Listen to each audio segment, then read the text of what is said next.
Fala pessoal, beleza?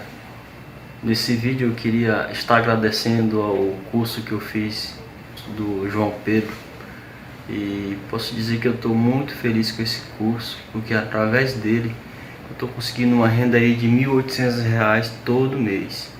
Quero mostrar até para vocês aqui na frente do meu computador. Olha só pessoal.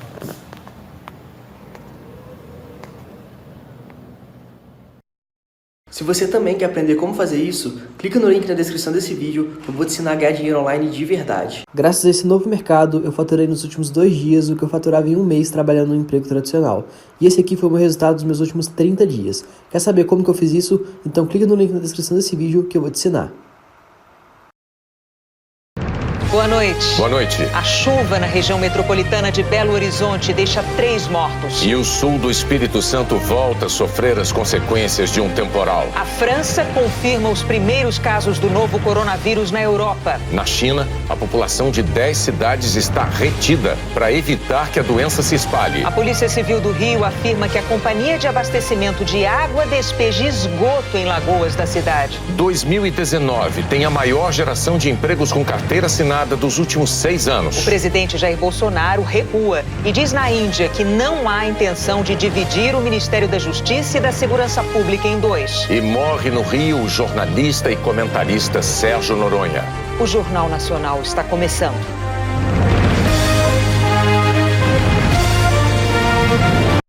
Graças a esse novo mercado, eu faturei nos últimos 2 dias o que eu faturava em um mês trabalhando no emprego tradicional. E esse aqui foi o meu resultado dos meus últimos 30 dias. Quer saber como que eu fiz isso? Então clica no link na descrição desse vídeo que eu vou te ensinar.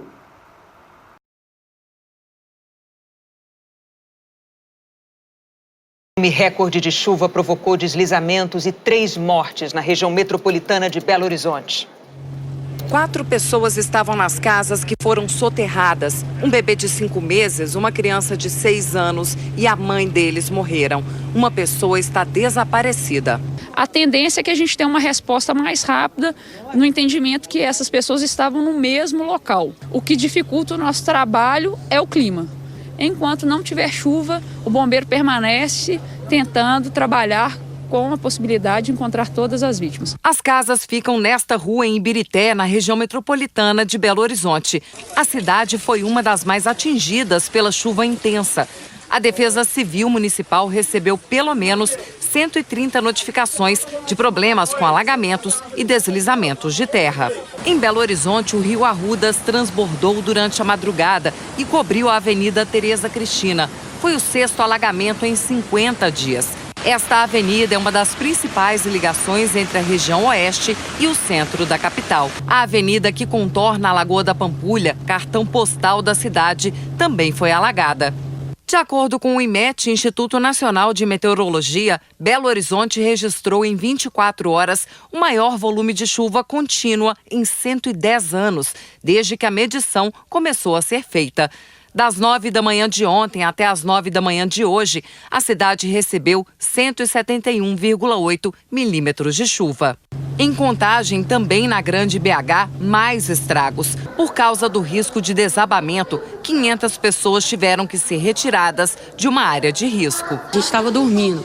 Aí eles chegaram lá umas 4 horas da manhã, olhou a casa e pediu para nós sair. Aí depois meu filho ficou com medo, aí nós veio para cá, porque nós não tem outro lugar. Em Betim, outra cidade da Grande BH, um barranco deslizou e atingiu um galpão e a garagem de um prédio. Ninguém ficou ferido. Foi um susto, né, que pegou alguns moradores já em casa, ainda estavam em casa e tiveram que sair rapidamente do seu apartamento. Em Sabará, na região metropolitana de Belo Horizonte, o Rio das Velhas transbordou e invadiu ruas. Casas estão embaixo d'água. Os moradores ficam o tempo todo vigiando o rio, que não para de subir. A gente fica preocupado, então a gente prefere pelo menos dar um jeito aqui de subir os móveis que consegue, retirar o que conseguir, para que não venha água e de repente perca tudo, né? Dá muita insegurança, mas também vou para onde? Não tem para onde ir. O Rio das Velhas, além de Sabará, passa por outras cidades da região metropolitana e provocou alagamentos também em Nova Lima e Raposos. As ruas de Raposos ficaram tomadas pela água. Muita gente se arriscou no meio da enchente. Uma fila de pessoas cruzando o alagamento. Seu João levou o Davi no colo. Crítico. Água demais. Pelo menos 1.000 famílias ficaram desalojadas. A prefeitura decretou estado de calamidade pública. Os bombeiros trouxeram um bote de Belo Horizonte para conseguir resgatar pessoas que ficaram ilhadas dentro de casa aqui em Raposos. Dona Lúcia conseguiu salvar os 2 cachorros de estimação. Meus 2 companheiros. Na internet existe um serviço que informa se a área em que você vive é ou não considerada de risco em caso de chuva. Lá vem a Márcia, de capa de chuva, sinalizador e apito. Ela é uma voluntária da Defesa Civil de Belo Horizonte no trabalho de prevenção de acidentes em caso de chuva forte. Depois da mensagem de alerta que recebe pelo SMS, ela pode até orientar os motoristas no bairro onde mora. Gente, quando vê o nosso comando de parada, por favor, obedeçam. É porque geralmente, nesse momento, há o risco de inundação. Mais de 7 milhões de pessoas em todo o Brasil estão cadastradas para receberem alertas sobre o risco de temporais. Agora, qualquer pessoa vai poder acessar um mapa na internet e saber se a região onde mora é uma área de risco, como essa aqui, que teve casas inundadas e muros derrubados depois que o rio transbordou. É uma radiografia de áreas consideradas perigosas em caso de temporais. O trabalho é feito pelo Serviço Geológico do Brasil, com dados da Defesa Civil. As regiões de alto risco ou muito alto são marcadas por cores. Áreas em alerta já foram mapeadas em 1.601 municípios, onde vivem quase 4 milhões de pessoas. Em 5 estados, o estudo já está completo. Nos outros, o mapeamento continua. Deve começar neste ano no Mato Grosso e no Distrito Federal. E o Rio de Janeiro ficou de fora, porque o serviço é feito pelo Estado. Quando a pessoa acessar o mapa, vai saber se o bairro e até a rua onde mora estão expostos a inundações ou deslizamentos.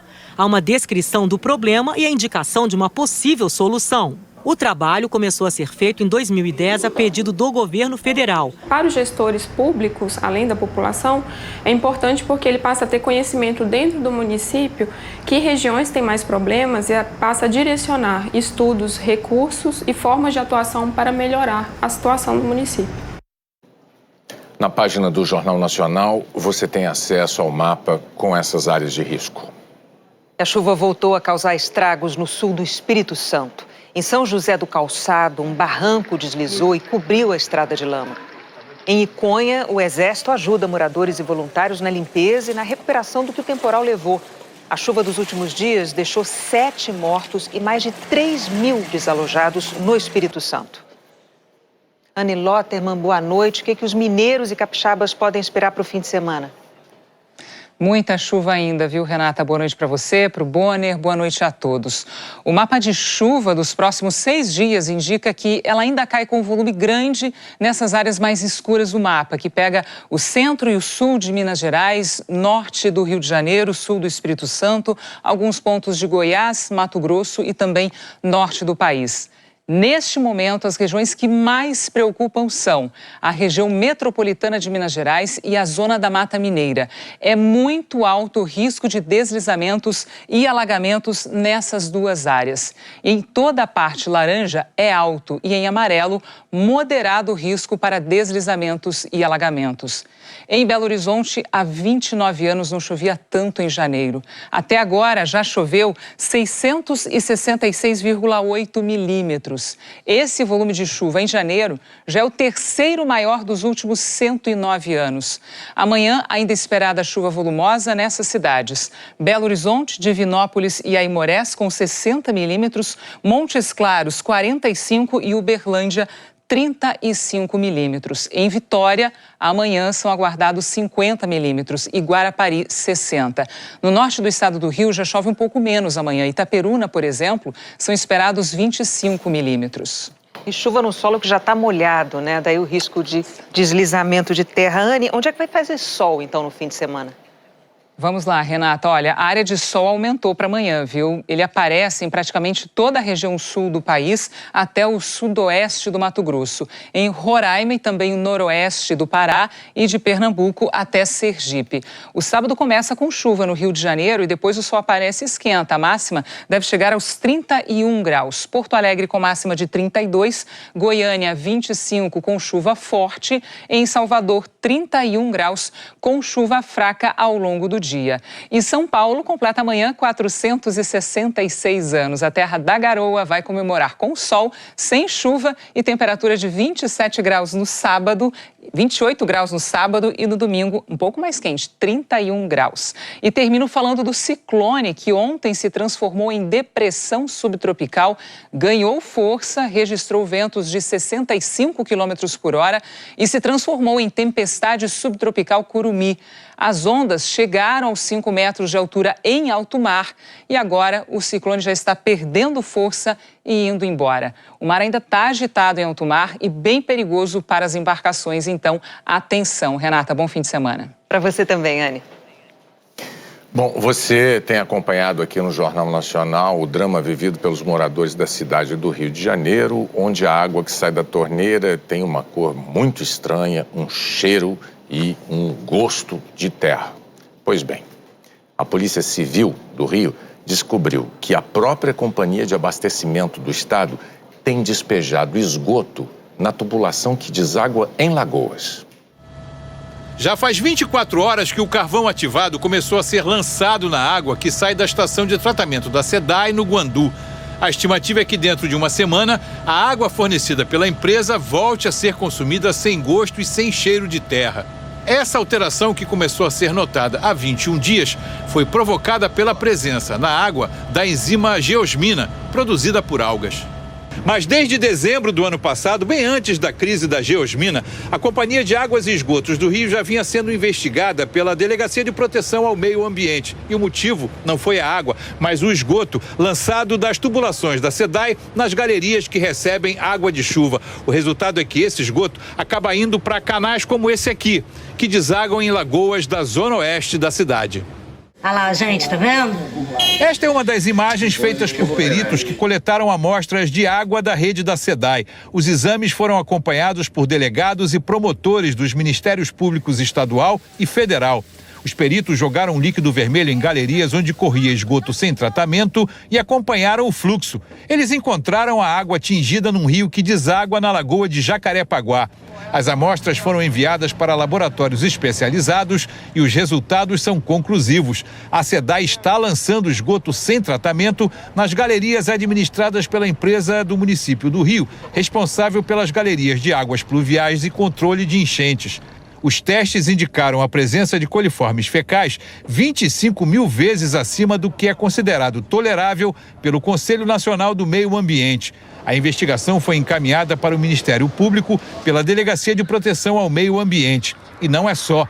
Uma água suja que sai diariamente da estação do Guandu cai num rio logo em frente. Moradores da região reclamam do cheiro e dizem que isso acontece há pelo menos 25 anos. Ele solta tipo resíduo, entendeu? Aí sobe esse cheiro. É um cheiro não é de esgoto, entendeu? É um cheiro tipo de ferro. Pela marca na margem do córrego é possível ver até onde vai o nível da água, que é despejada sempre no fim da tarde. Tem dia que é ferrugem, tem dia que é esgoto, tem um montão de tipo de água que passa aí.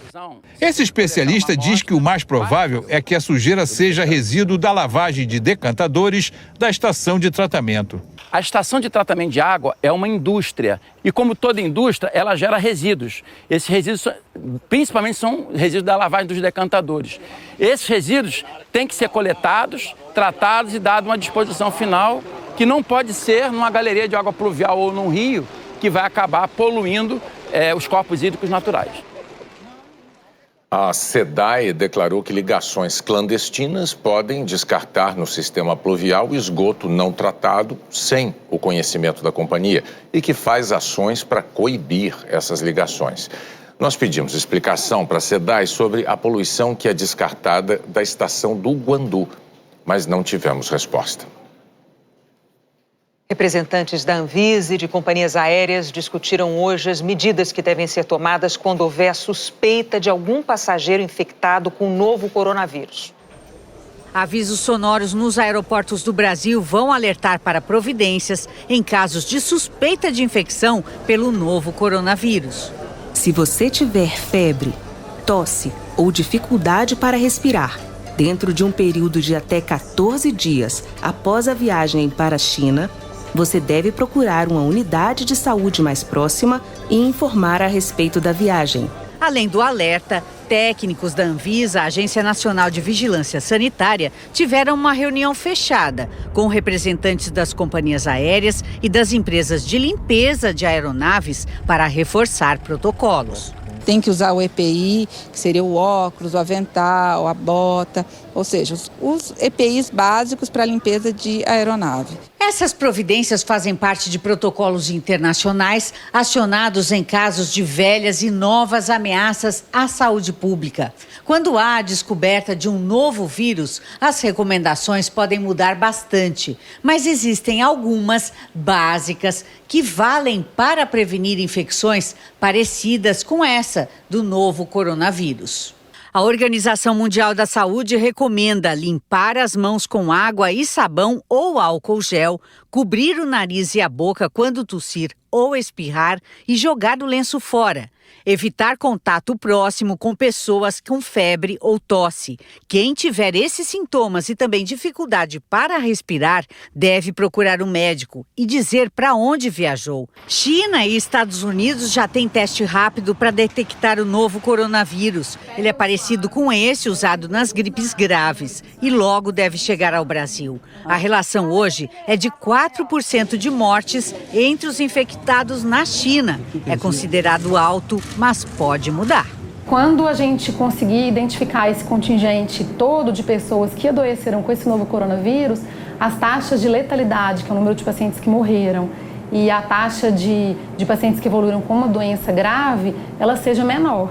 É importante deixarmos claro que não há motivo de desespero. A definição de caso suspeito são de pessoas que apresentem então alguma manifestação respiratória ou tosse, acompanhado de febre ou dificuldade respiratória, desde que tenham passado nos últimos 14 dias na cidade denominada de Wuhan, que é a área neste momento de risco de transmissão para essa infecção causada pelo coronavírus.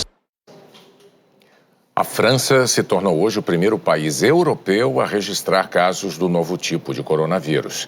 Na China, onde surgiu, já houve 1.010 casos, com 41 mortes. É véspera do Ano Novo Chinês. Em várias cidades, as estradas estão vazias. Tem ninguém nos hotéis, nas estações de trem, nas ruas desertas. 10 cidades já foram isoladas, afetando a vida de mais de 30 milhões de pessoas. Gente que só sai de casa para ir ao mercado. É hora de estocar comida.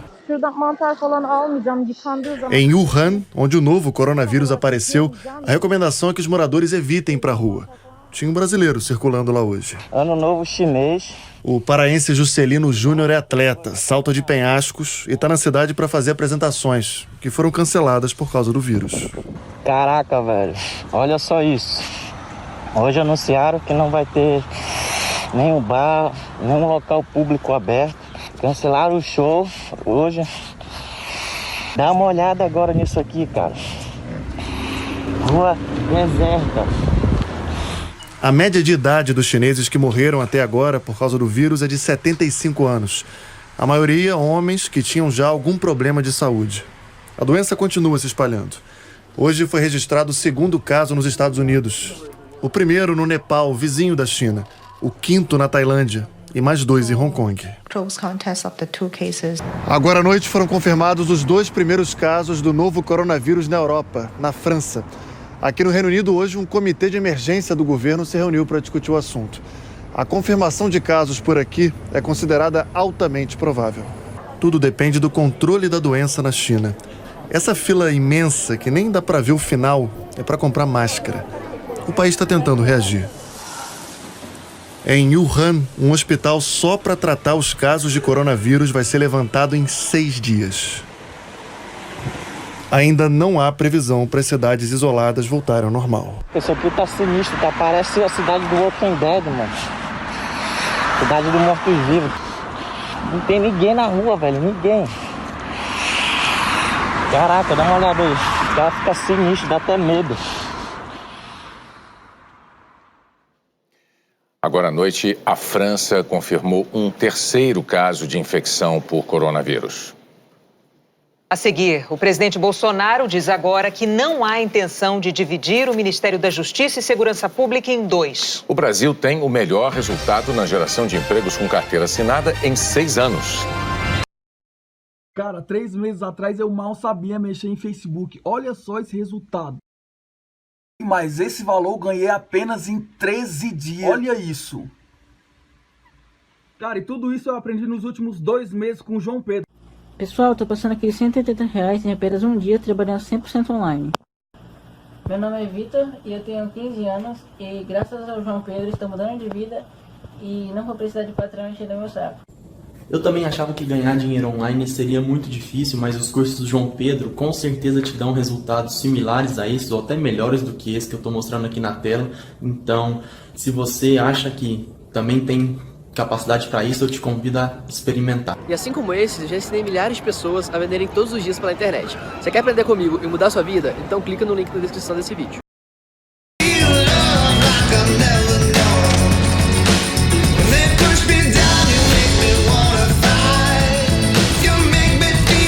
Eu estou aqui. Agora na Renault é carro 2020 com preço de 2019. Duster a partir de 69.490 com taxa zero. Kwid completo com multimídia e câmera de ré, entrada mais parcelas de 499. Só 499 por mês para levar o SUV dos compactos. Novo Sandero 2020 completo a partir de 42.990. E mais, toda a linha com taxa zero. Aproveite, passe na Renault. Hoje, depois do Jornal Nacional, um reencontro com o passado surpreende Lourdes. O povo de Malaquitas acha que tu matou meu irmão. Mas eu nunca acreditei nisso. Tu matou o Xandi. Amor de mãe. Em seguida, tem festa no Big Brother Brasil. E logo depois, na sessão Globoplay, uma nova missão em Jogo de Espiões.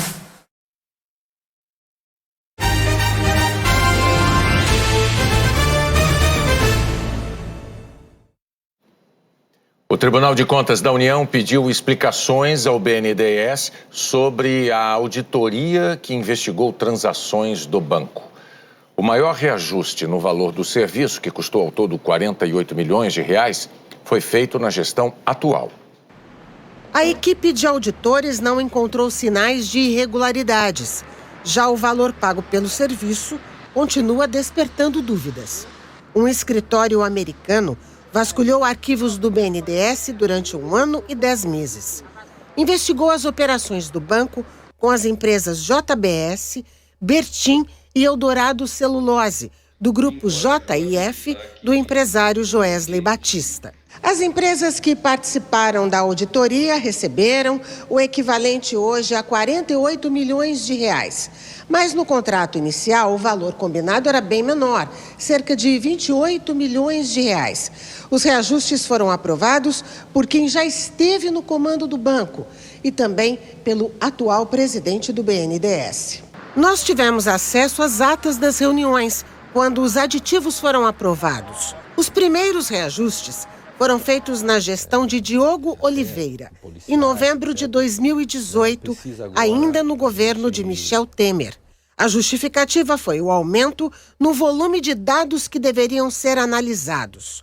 A expectativa inicial de revisar 250 mil documentos foi superada. Os auditores já tinham coletado 340 mil documentos. O reajuste para um escritório americano de auditores foi de 25%, o equivalente a $1.175.000. Uma empresa de segurança da informação também conseguiu aumento de 25%. Recebeu $177 mil a mais. No documento não consta qual era o prazo para o fim do serviço, mas diz que ele foi prorrogado para 31 de dezembro de 2018. O último reajuste foi aprovado no ano passado, sob o comando do atual presidente do BNDES.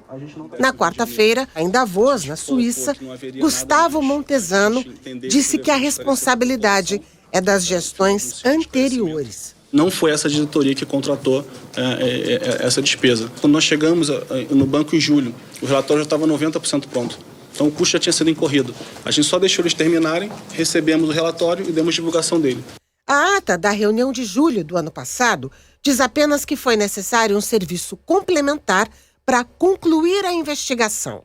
E para completar a apuração, o Conselho do BNDES aprovou os maiores aditivos do contrato, de 35% para o escritório americano, 2.085 mil dólares a mais, e acréscimo de 123%, quase 1.100 mil dólares para a empresa Protiviti, de segurança de informação. Os valores finais desta conta surpreenderam quem assinou o primeiro contrato da auditoria, em 2018.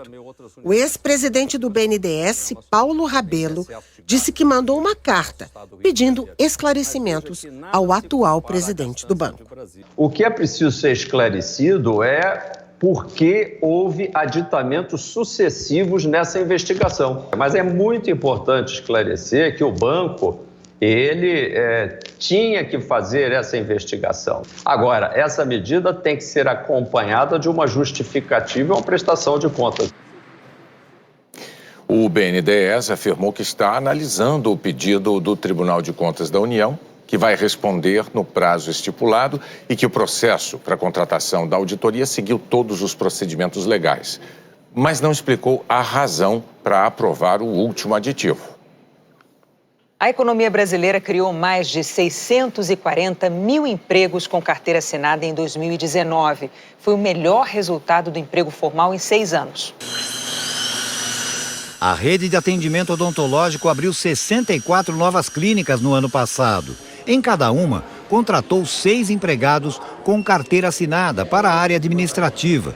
Laísa começou em novembro. Faz o contato com os pacientes. Eu estou ligando para confirmar a sua consulta de hoje, às 16. O salário é de R$ 1.400. Consegui aqui um piso salarial para me manter e tenho a oportunidade de agregar mais valores ao meu salário de acordo com o que eu vou trabalhando.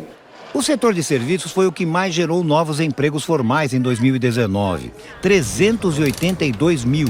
Serviços médicos, odontológicos e veterinários contribuíram com 95 mil vagas. Só a área de comercialização e administração de imóveis gerou mais empregos, quase 190 mil.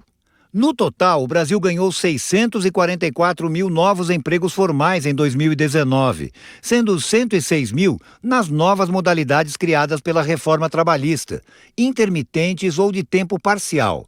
Foi o segundo saldo positivo seguido e maior do que o de 2018, que totalizou 529 mil novos empregos. São os números melhores desde o ano de 2013. Então é algo para se comemorar, especialmente porque a economia vem numa rota progressiva de crescimento e de aceleração. Os números são bons, mas ainda tímidos, diz o economista. A economia não tem crescido como a gente gostaria, tem crescido relativamente pouco. E talvez vá crescer relativamente pouco nos próximos anos. A gente tem um problema estrutural de baixa produtividade na economia brasileira. Eu não acredito que a gente consiga crescer a taxas que a gente cresceu no passado, por enquanto. O comércio criou 145 mil novos postos de trabalho. Foi o segundo setor que mais empregou. 11 novos empregos foram criados em dezembro neste supermercado de bairro aqui em São Paulo, que já tinha mais de 200 empregados. E não foi em função de algum aumento expressivo de vendas no fim de ano. Elas cresceram só 1% em relação a dezembro de 2018. O que está exigindo mais pessoal na loja é uma mudança na natureza do negócio. As vendas online, por aplicativos, que criam novas funções e até aumentam o número de vagas nas que já existiam. Para a entregadora pegar a encomenda, a Larissa precisa separar os produtos, montar o carrinho da compra. É o primeiro emprego dela. Na semana que eu completei 18 anos, eu vim aqui, entreguei um currículo e na mesma semana chamaram. E um emprego puxa outro. A separadora, ela vai precisar de cada setor. Por exemplo, ela vai na padaria Ela precisa ter um funcionário lá que vai entregar os produtos para ela. Ela vai no açougue, tem que ter mais açougueiro para poder entregar para ela, além de atender o movimento da loja. O presidente Jair Bolsonaro recuou e disse hoje que não tem intenção de estudar uma divisão no ministério de Sérgio Moro.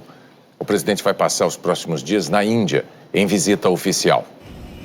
O presidente Jair Bolsonaro desembarcou em Nova Delhi, na Índia, como convidado do primeiro-ministro Narendra Modi para participar do Dia da República, data que marca o aniversário da Constituição indiana, assinada em 1950 e que será comemorada no domingo.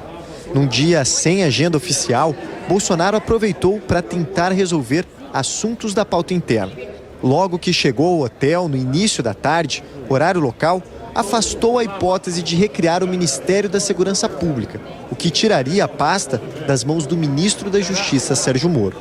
Segurança e Justiça eram 2 ministérios no governo de Michel Temer. Quando assumiu a presidência, Bolsonaro juntou as pastas e entregou ao ministro Sérgio Moro. Em novembro de 2018, recém-eleito, ao convidar o então juiz Moro para compor o governo, Bolsonaro disse que ele ocuparia um superministério. Eu concordei com 100% do que ele propôs, né? Ele queria uma liberdade total para combater a corrupção e o crime organizado, e um ministério com poderes para tal. Agora, a hipótese da pasta voltar a ser dividida foi levantada por alguns secretários estaduais de segurança pública numa reunião com o presidente, sem a presença de Moro. Antes de embarcar para a Índia, Bolsonaro admitiu que o fatiamento seria estudado. A possibilidade de perder espaço foi mal recebida pelo ministro. A assessores, Moro manifestou sua contrariedade e a hipótese agora foi descartada. A chance no momento é 0. Tá bom ou não? Tá bom, né? No momento não sei amanhã. A política tudo muda, mas não há essa intenção de dividir, não há essa intenção. E aí, na conversa o senhor tranquilizou o ministro? Eu nem conversei com o Moro, ele nem precisou ligar para mim, mandar mensagem para mim, simplesmente está ignorado o fato. Bolsonaro também descartou outra ideia que começava a ser discutida dentro do governo: a criação de um imposto que incidiria sobre produtos como bebidas, cigarros e que tem adição de açúcar, como sorvete.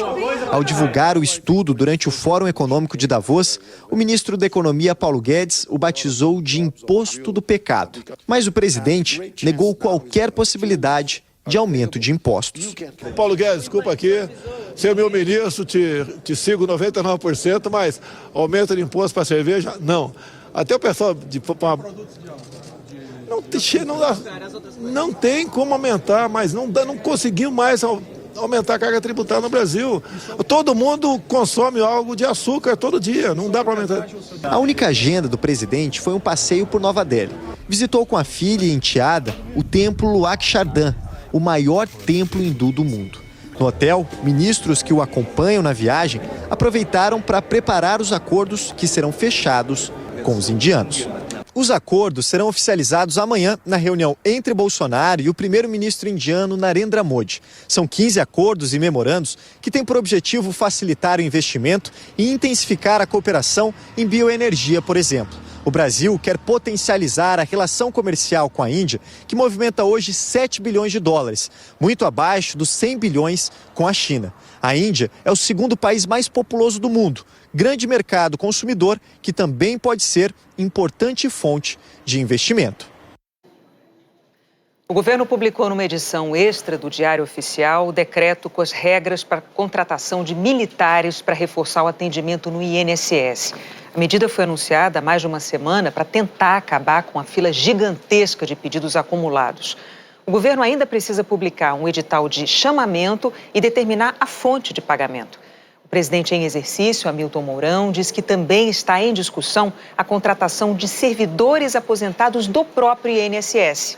Seria uma resposta à sinalização do TCU de que a contratação exclusiva de militares é inconstitucional. O INEP abriu processo administrativo contra a gráfica Valide, responsável pela impressão das provas do Enem do ano passado. A gráfica admitiu 2 falhas específicas. A primeira é que gabaritos de alguns alunos foram associados a provas que não correspondiam ao mesmo código de barras. A segunda é que um sistema que deveria ter detectado esse problema e informado a necessidade de revisar as provas não funcionou. As explicações foram dadas ao INEP no começo da semana, divulgadas hoje pelo jornal Folha de São Paulo e confirmadas pela Globo. O problema resultou em quase 6 mil notas erradas que foram revisadas. Por isso, as inscrições no SISU podem ser feitas até domingo. Uma decisão liminar da Justiça Federal de São Paulo determinou a suspensão do processo do SISU assim que terminarem as inscrições. Bom, significa que os resultados não vão poder ser divulgados na terça-feira. A 8ª Vara Civil Federal de São Paulo determinou ainda que o governo comprove que o erro na correção das provas do Enem foi totalmente solucionado. A ação foi movida pela Defensoria Pública da União. O Ministério da Educação ainda não se manifestou. O presidente do Superior Tribunal de Justiça, ministro João Otávio de Noronha, suspendeu uma ação penal contra o ex-presidente da República, Michel Temer, por lavagem de dinheiro. Temer é réu na Justiça Federal em São Paulo. Ele é acusado de usar dinheiro de propina para pagar R$1.600.000 pela reforma na casa da filha, Maristela Temer, que também é ré. O pagamento teria sido intermediado pelo coronel João Batista Lima Filho, amigo do ex-presidente. A ação vai ficar parada até que a 5ª turma do STJ decida se esse processo pode se juntar a outro que tramita na Justiça Federal de Brasília. Nesse, Temer é acusado de participar do quadrilhão do MDB. O ex-presidente Temer, a filha dele, Maristela, e o coronel Lima negam todas as acusações. No Senado dos Estados Unidos, termina agora à noite a exposição de argumentos dos integrantes do Partido Democrata que querem a destituição do presidente da República. O foco hoje é na acusação de que o presidente Donald Trump obstruiu as investigações do impeachment na Câmara. Em setembro do ano passado, a Casa abriu formalmente o processo de impeachment depois que um funcionário do governo revelou que Trump pediu ao presidente ucraniano, Volodymyr Zelensky, que investigasse o filho do rival político Joe Biden. Biden é um possível adversário de Trump na eleição de novembro. Os comitês da Câmara responsáveis pela investigação intimaram a Casa Branca a entregar documentos e integrantes do governo a depor. Trump negou todos esses pedidos, o que motivou a acusação de obstrução do Congresso. Nos 2 últimos dias, os democratas, que servem como promotores no julgamento de Trump no Senado, se concentraram em descrever detalhadamente a outra acusação contra o presidente, a de abuso de poder, por ter usado o cargo para obter vantagem na próxima eleição. O objetivo imediato da oposição democrata é conseguir pelo menos 4 votos de senadores republicanos dissidentes para poder requisitar documentos e convocar testemunhas. Se isso acontecer, o julgamento poderá durar semanas, com um custo político alto para o presidente. Mas as chances são pequenas. Amanhã, os advogados de Trump começarão a fazer a defesa do presidente e o mais provável é que o julgamento acabe na semana que vem, sem nenhum depoimento. Hoje, numa tentativa de dividir a atenção do público americano e também agradar os eleitores mais conservadores, Trump participou de uma marcha contra o aborto. Foi a primeira vez que um presidente americano participou do evento. Terminou hoje na Suíça o Fórum Econômico Mundial. E como ocorreu durante toda a semana do encontro, as questões ambientais estiveram no centro dos debates. É tradição. O principal painel do último dia do Fórum de Davos deixa uma previsão para a economia, sempre com as maiores autoridades financeiras do mundo. Sobre o cenário para os negócios, o tom foi parecido. A diretora-gerente do Fundo Monetário Internacional, Kristalina Georgieva, ressaltou que estamos numa posição melhor hoje do que há exatamente um ano. Porém, estamos ainda em janeiro e já tivemos uma série de eventos que colocam em risco a economia global, afirmou. in the global economy. Foi quando o clima entrou na pauta que a temperatura esquentou. De um lado, Christine Lagarde, ex-FMI e agora presidente do Banco Central Europeu, que celebrou compromissos ambientais fechados por grandes empresas. Do outro, o secretário do Tesouro americano, Stephen Mnuchin, que questionou o foco no termo aquecimento global. Foi ele quem ontem disse que a ativista sueca Greta Thunberg deveria fazer faculdade de economia para poder sugerir o fim dos combustíveis fósseis. Hoje, a adolescente falou que nem ligou para mais essa alfinetada.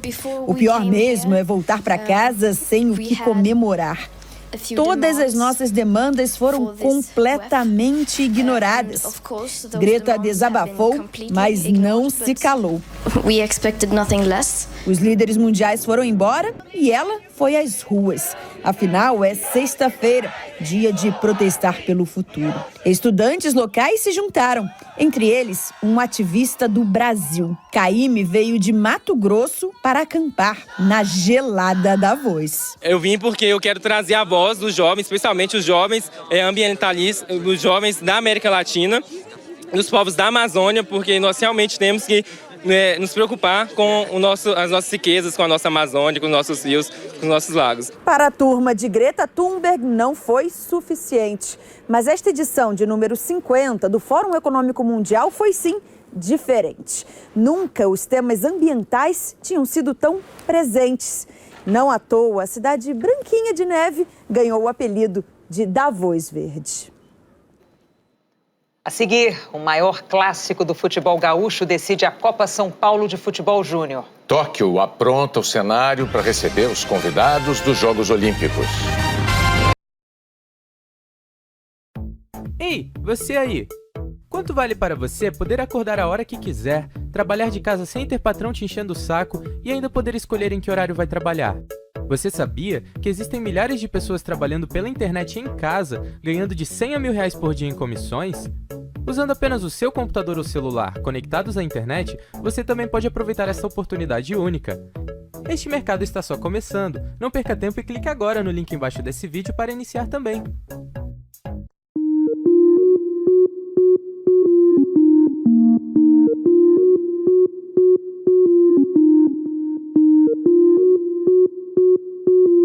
Eu sou motoboy aqui em Londres e hoje tem uma semana que eu tô aplicando o que eu aprendi no curso do professor João. Eu vou mostrar na tela para você agora quanto que eu já fiz.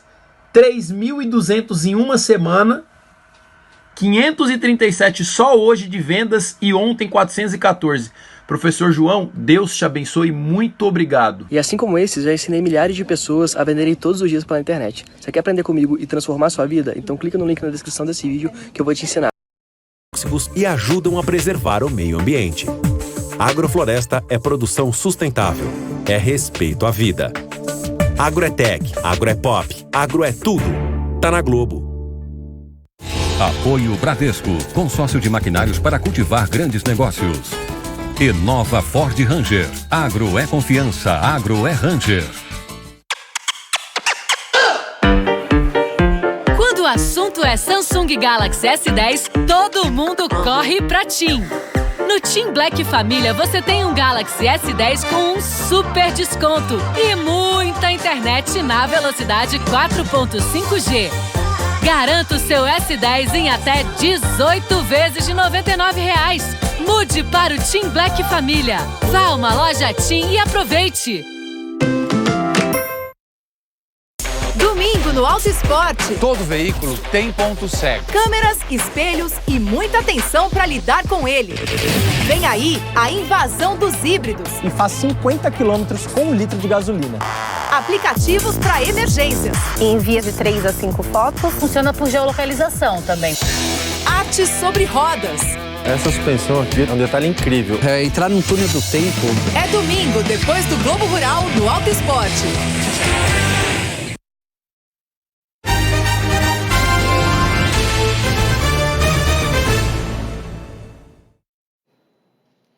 Morreu hoje, aos 87 anos, o jornalista Sérgio Noronha, um comentarista que os torcedores brasileiros aprenderam a respeitar nos jornais, no rádio e na televisão. Futebol e jornalismo, duas paixões de uma vida inteira. Nos anos 50, um curioso e interessado office boy da revista O Cruzeiro ganhou uma chance como redator. Começava a trajetória de um dos mais populares cronistas esportivos do país, o carioca Sérgio Noronha. Escreveu em vários diários até ganhar as páginas do Jornal do Brasil e se tornar referência no texto esportivo. No rádio e na televisão, demonstrou o mesmo talento. Eu acho que a diferença dele é que ele soube passar a linguagem de uma boa linguagem escrita para uma boa linguagem falada. A relação de Sérgio Noronha com a televisão foi longa, mais de 40 anos. Na Globo, começou em 1975. Você tem que ter uma medida da sua crítica, da sua transmissão, da sua narração muito boa. Não diga nada se você não tem certeza. Se não tem certeza, não diga. O jornalismo esportivo perdeu um grande profissional e eu perdi um grande amigo. Trabalhou na Globo até 2009. Nos últimos anos, foi diagnosticado com Alzheimer. Em 2018, passou a morar no Retiro dos Artistas, no Rio de Janeiro. Após contrair uma pneumonia, ficou internado 10 dias no hospital da Zona Sul do Rio, onde morreu hoje, de parada cardíaca, aos 87 anos. Faço sempre questão de frisar a parceria que fiz com o Sérgio Noronha na Copa do Mundo de 82, na Espanha, na Rede Globo. Ali, aprendi muito. Noronha me ensinou a ser um profissional mais completo e uma pessoa humana muito melhor. Que Deus o receba com muito amor e muito carinho, seu Nonô. Seu Nonô era um colega muito querido de todos. Era sim. Faltam 6 meses para os Jogos Olímpicos de Tóquio. E a cidade já tem o cenário pronto para receber os convidados. Num balanço divulgado hoje, o comitê organizador dos Jogos confirmou a entrega do centro aquático para o mês que vem. E então todas as grandes obras estarão concluídas e faltarão apenas alguns detalhes para o início da festa. Se bem que o clima de festa já está no ar e levou muita gente a uma região estratégica para o evento. Na área da Baía de Tóquio ficarão concentradas 15 instalações esportivas, a pira olímpica e, a partir de hoje, um cartão postal dentro de outro cartão postal. Faltando exatamente 6 meses para a abertura dos Jogos Olímpicos, tem tanta coisa aqui em Tóquio que já está pronta que dá até para fazer festa de inauguração para algo que tem função decorativa. Fogos de artifício sobre a estrutura de aço dos Anéis Olímpicos, que tem 15 metros de altura e compõe o bonito cenário com a Rainbow Bridge, a ponte do arco-íris.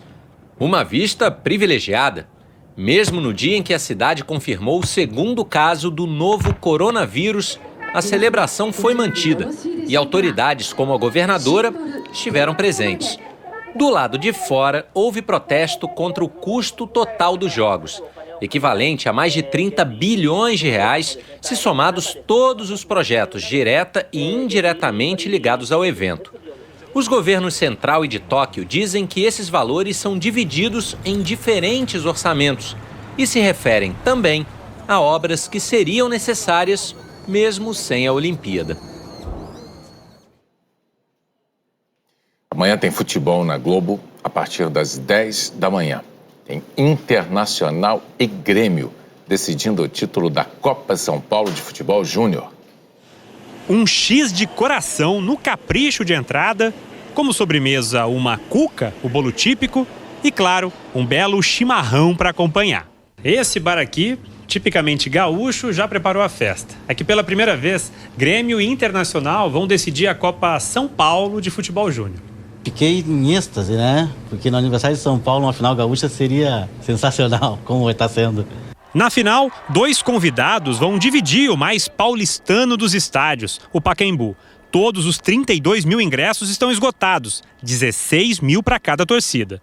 A gente tem a noção que esse Grenal pode ser o maior Grenal da história das categorias de base, né? O torneio mais credenciado aí de base do Brasil, né? E quiçá do mundo. O Grêmio chegou à final depois de eliminar o Oeste. Vai ser a 2ª decisão do clube no campeonato. Em 1991, derrota por 4-0 para a Portuguesa. Já o Inter entende bem mais quando o assunto é final de copinha. São 4 títulos na história. mas o último já faz 22 anos. Para chegar à decisão, o Colorado venceu o Corinthians por 3-1. Competição que todo jogador de base quer disputar, né?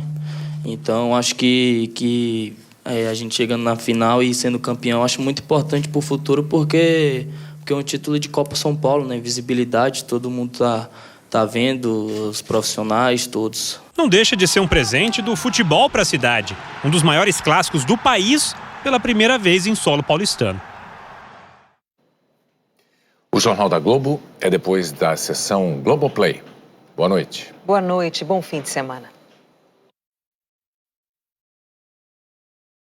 Você já imaginou ter uma máquina de imprimir dinheiro dentro da sua casa, completamente legal e soltando notas de R$100 o tempo todo e todos os dias?